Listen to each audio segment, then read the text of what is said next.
Hello once again, welcome to Pinnacle Academy.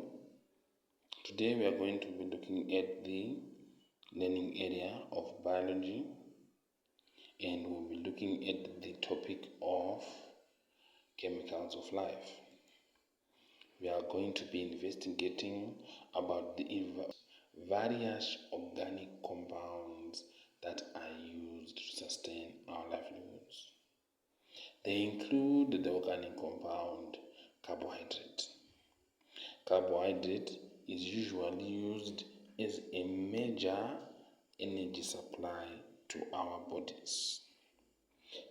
It is made up of the following elements: carbon, oxygen, and hydrogen, which then covalently bond together to form a single unit known as a monosaccharide, a subunit of carbohydrates.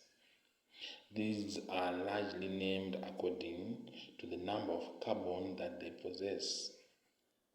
That is, if they have 3 carbon, they are known as triose. If they have 5 carbon, they are known as ribose. And if they have 6 carbon, they are known as hexose. Examples of these monomers or monosaccharides include glucose, fructose, and galactose. So, these monomers can combine together in a reaction known as a condensation reaction to form a single unit known as a disaccharide.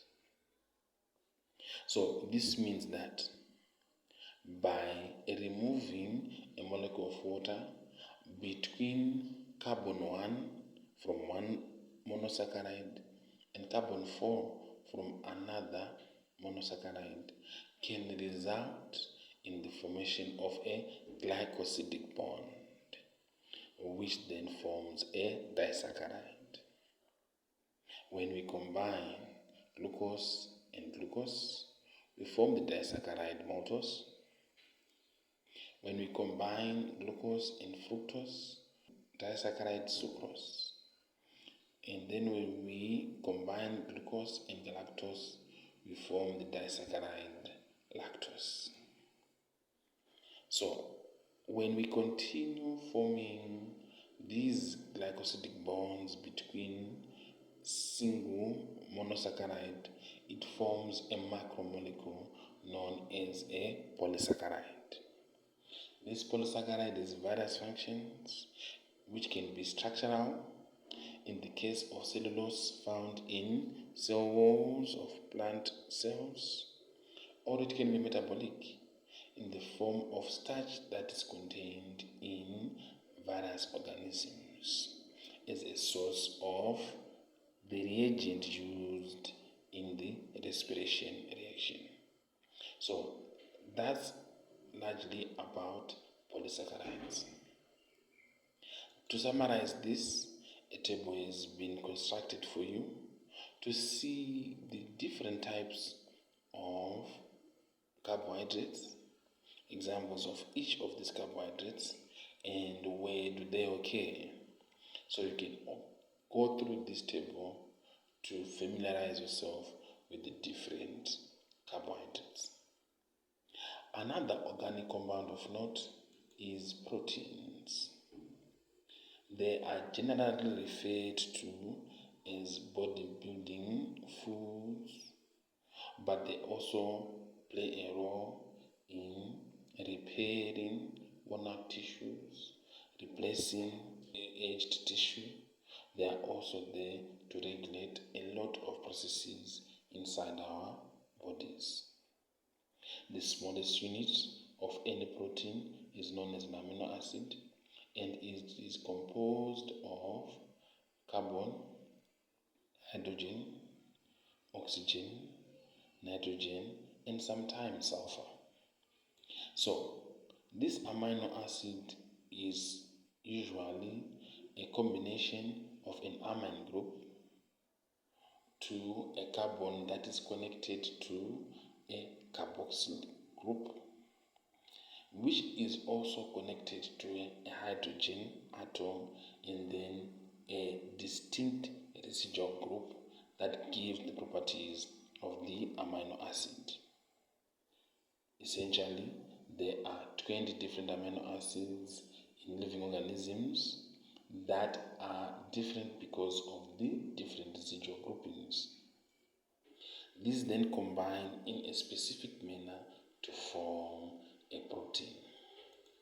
When they combine by a condensation reaction similar to that in carbohydrates to form now what is known as a peptide bond. By removing a water molecule between the amine group of one amino acid and the carboxyl group of another amino acid, will then form this peptide bond. If this continues, a chain of amino acids will then result in the formation of a protein. Different proteins play different roles in our bodies. They include enzymes that act as biological catalysts, speeding up the rates of reaction.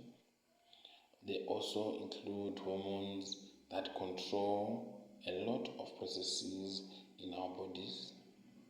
They can be also used in transport in the form of proteins that make up hemoglobin that then transport oxygen in our body. So various proteins have various processes that they control in our bodies. Another organic compound that we can look at are fats, which are also known as lipids. These fats or lipids are a combination of glycerol to fatty acid chains that are bonded together by what is known as an ester bond between them. Compared to other organic compounds, they are a rich source of energy, but they are usually found to have a structural responsibility, and also they protect organs from external bumps so that they are not injured in various processes. So these fats play a lot of roles in our bodies. You can see them in cells in the form of phospholipids that form a bilayer which then separates the contents of a cell to the external environment. Because of their non-polar fatty acid tails, they regulate the entry and exit of substances like water into and out of cells, which is a major aspect of the functions of a fat.